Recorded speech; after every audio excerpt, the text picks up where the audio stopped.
Hi, hello. I would like to talk today about generations.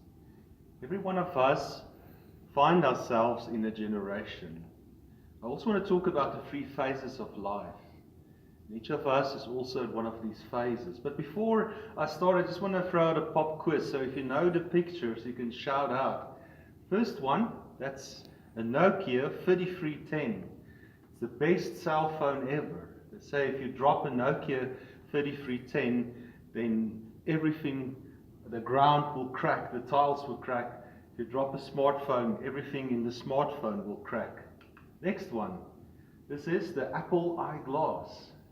And one of these days, we're going to have a computer in our glasses. We can wear a glass, um, spectacles, and be on the computer at the same time. Now I ask you, how many computers do we need? Next one. It's not a very difficult one. It's milk. But there was a time when milk was delivered to your front door. There was a time when you would go out your front door and your milk was ready, waiting for you.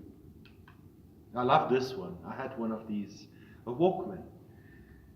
And this was the gadget that allowed me to listen to music without my parents screaming, "Put it softer, turn it down." It was an awesome gadget. And this is a new gadget that we're going to use in the future. It's called the Space Plane from Virgin. And it's going to take you to your destination in half the time. It's going to halve your travel time. Then the last one, it's a TV.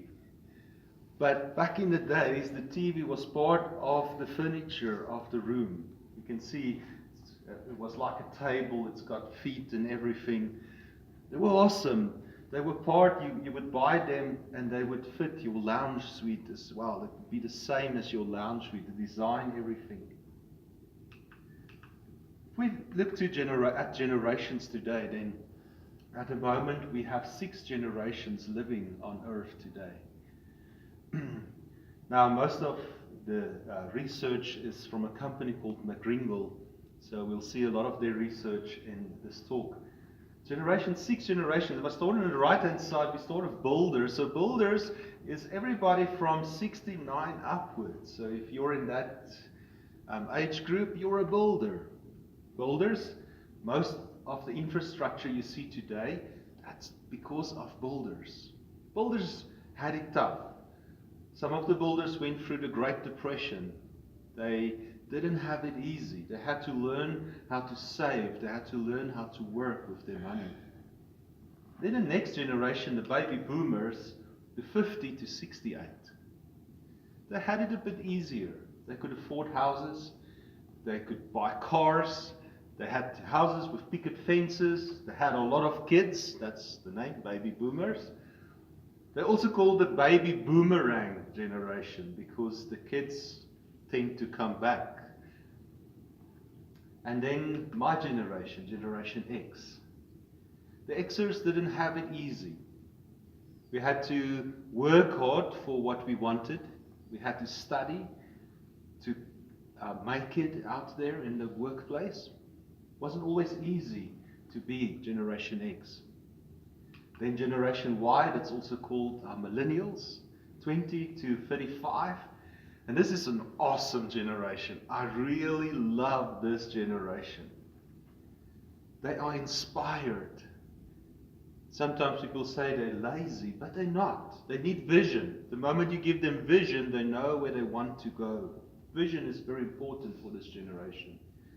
And then Generation Z, 9 to 19. I have 2 of them in my house. The teenagers, they're also called screenagers because they're always on the screen. I see my kids, it's always on the screen, always busy with their cell phone. They're very they love technology. Technology is very important to them. And then lastly, we have Generation Alpha, and Generation Alpha was born in 2010. They will be 9 next year. What's very interesting is that in 2025, we will see our next generation, Generation Beta, that will follow Generation Alpha, and we will have 7 generations on Earth. planet Earth. What's also very interesting is that at the moment, in some workplaces, we have 5 generations working together in the same company. Never has it happened before that 5 generations work together in the same company.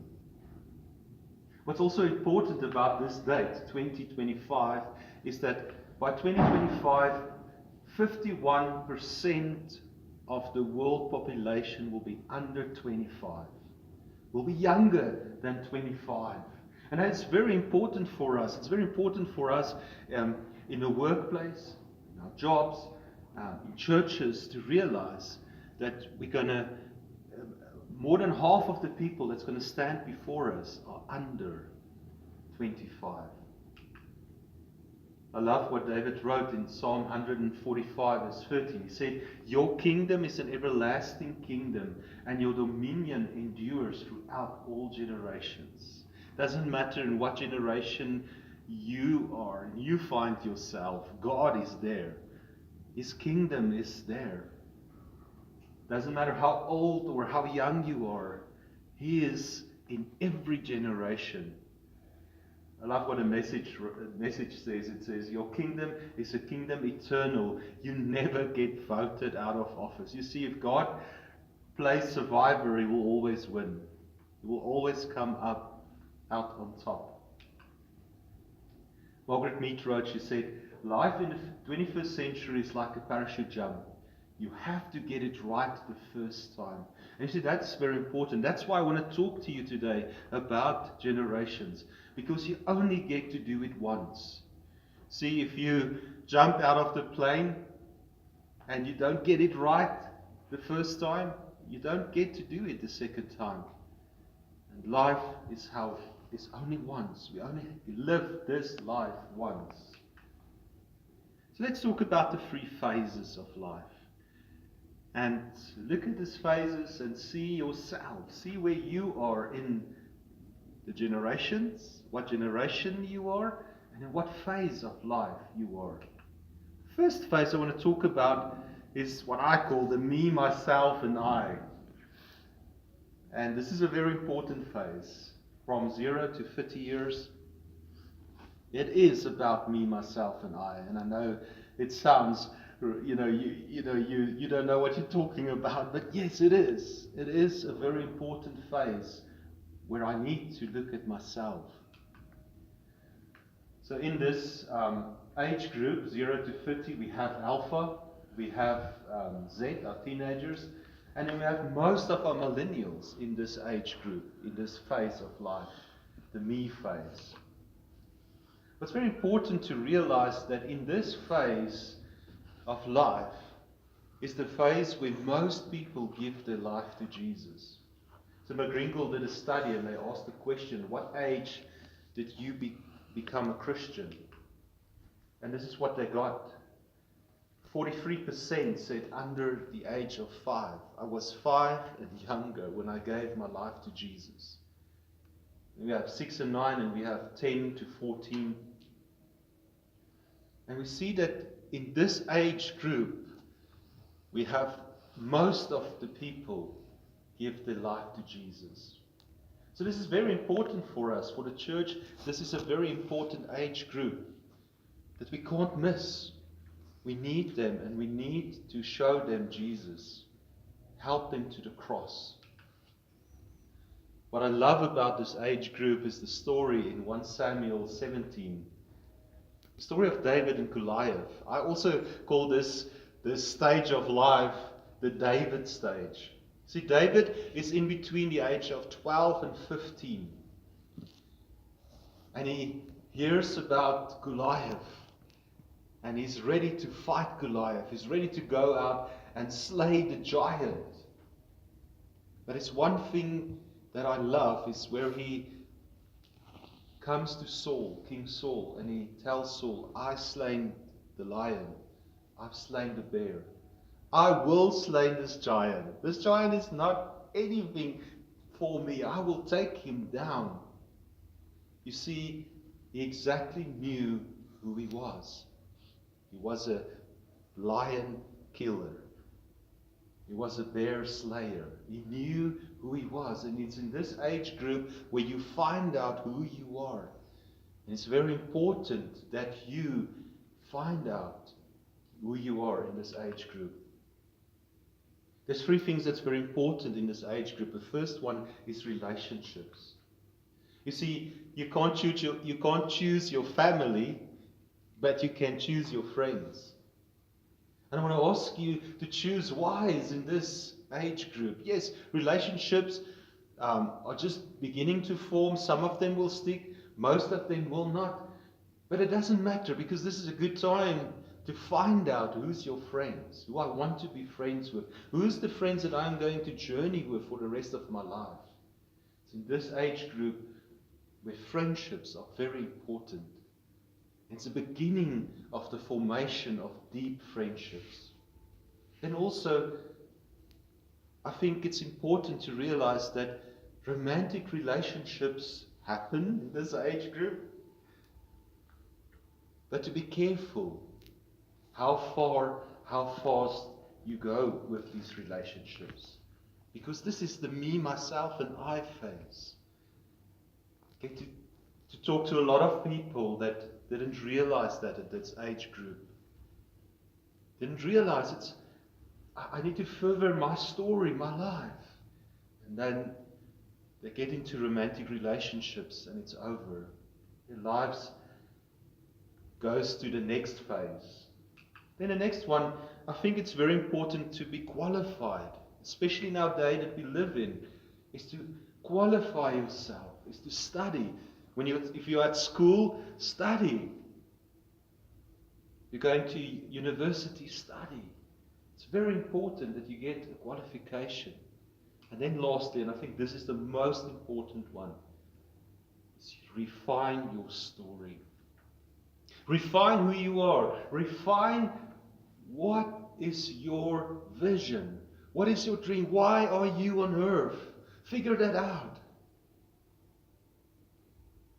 See what God is calling you to do. You see, the way you shape your story affects not just you, but the future generations. The way you shape your story will affect the generations that's coming after you. This is why it's important phase in your life. This is why it's important that you look towards yourself. You do introspection. Jensen Frankel wrote, he said, every deed has a seed. In other words, the deeds you choose to do in this lifetime create a seed for future generations. This is very important to realize, that the seeds that you sow now is not just for you, it's not just for when you're in the other phases of your life, but it's also for the generations that's coming after you. Franklin D. Roosevelt said that never throughout history has a man who lived a life of ease left a name worth remembering. This is not an easy phase. The first 30 years is tough. We have to figure out who we are. We have to figure out what we need to do in this life. We need to figure out what our story is. It's tough. It's not easy. But it's important to know that if we do go through the pain and the struggle, we will have a history. We will have a name worth mentioning. So the next phase, the us, 30 to 60 years old, it's about us. Now, there's always the generations that's included in this phase is part of Generation Y, the last 5 years of Generation Y, Generation X, and then Boomers are included into this phase of life. Now, there's a video that I show, and it's called The Parent Rap. But for years I thought it was The Parent Trap, but it's the same thing, Parent Trap. So in this age, in this time, in this life phase, it's when we begin to become parents. So it's not just me, myself, and I. Now it's us. I should be finished with me, myself, I. And I should be ready for us. It's the time when we get married, we start our families. Marilyn French wrote, she said, to nourish children and raise them against odds is in any time, any place more valuable than to fix bolts in cars or design nuclear weapons. So it's very important that we, in this phase, know what it's about. Now it's about us. It's about the people around you, your family, your friends. Kringle also asked this question: who was the most significant person to show you faith? What faith was about? They were looking for a specific answer, but the answer they got wasn't the answer they were looking for. They didn't know they're going to receive this answer. So 65% of the people they interviewed said, my mother. My mother was the most significant person that showed me what faith was about. Then the second one was my father. And then the third one was the senior pastor.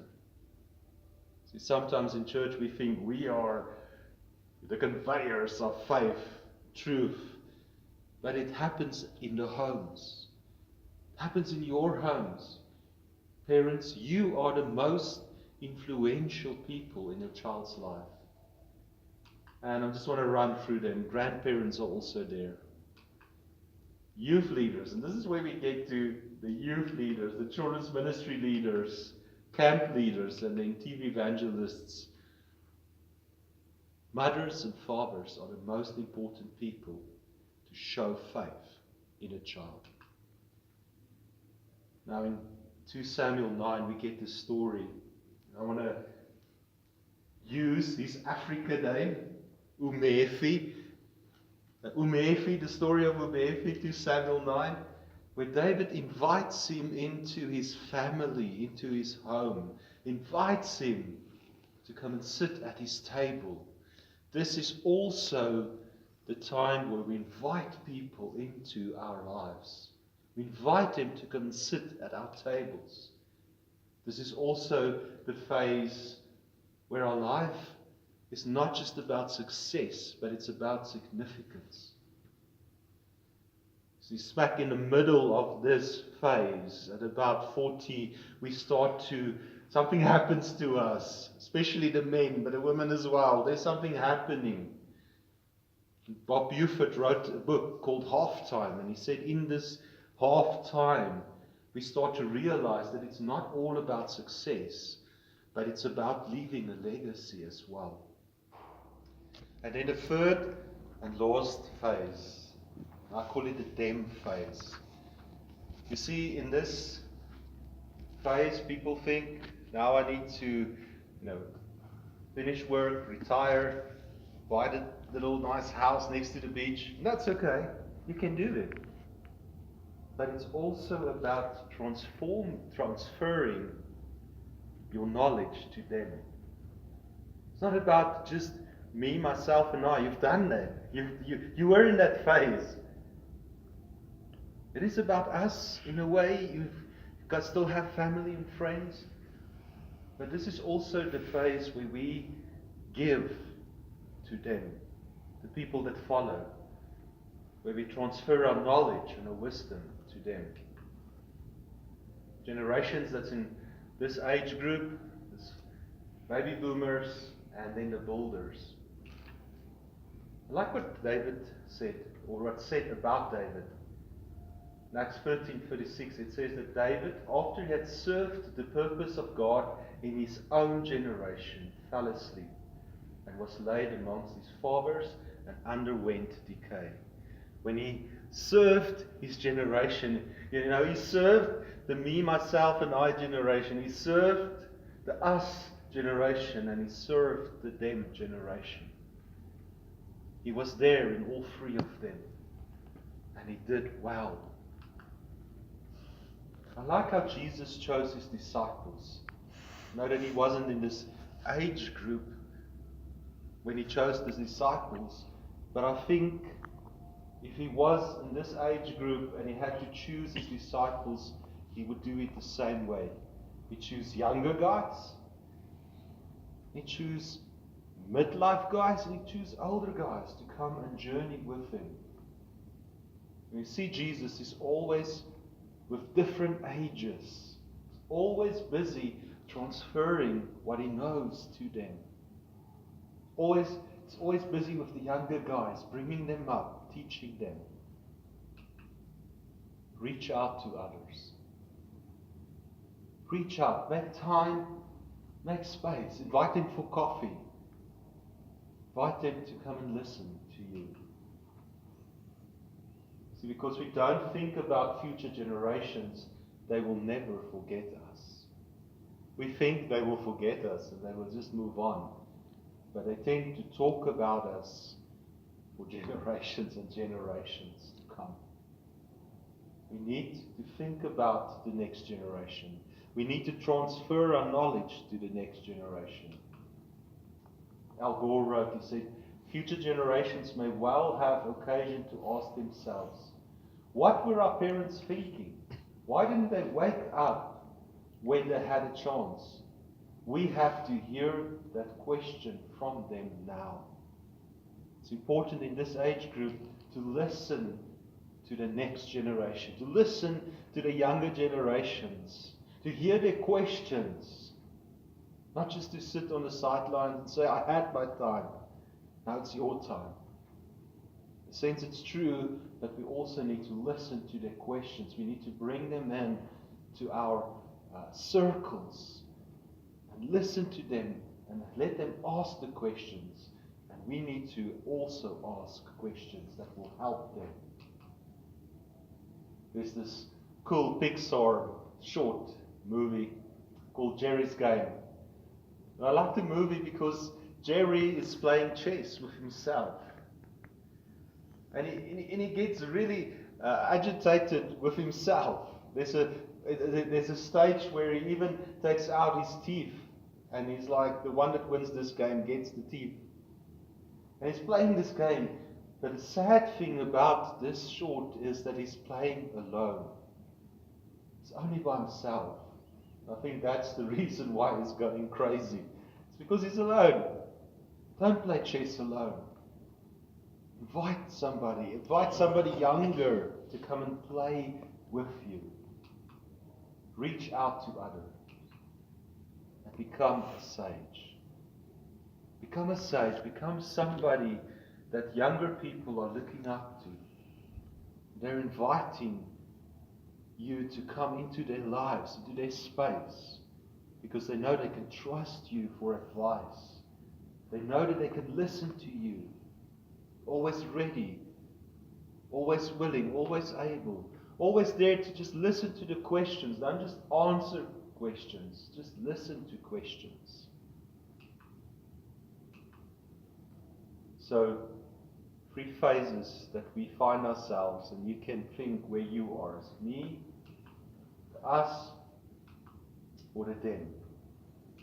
And then to end, Thomas Jefferson said, every generation needs a new revolution. Every generation needs a new revolution. Every generation needs a revolution. But I want to change these words a bit, and I want to do it this way. Every generation needs its own revival. Doesn't matter what phase you are, in what generation you are, you need your own revival. You need to be revived. You need to come to Christ. He's already there. He's the God. His kingdom is above all generations. He's working in all the generations. He's working in your generation. He's working in the phase of life that you find yourself. All you need to do is just to pray and say, God, I need revival. I need to be renewed. I need to be refreshed. And He will do it for you. Amen.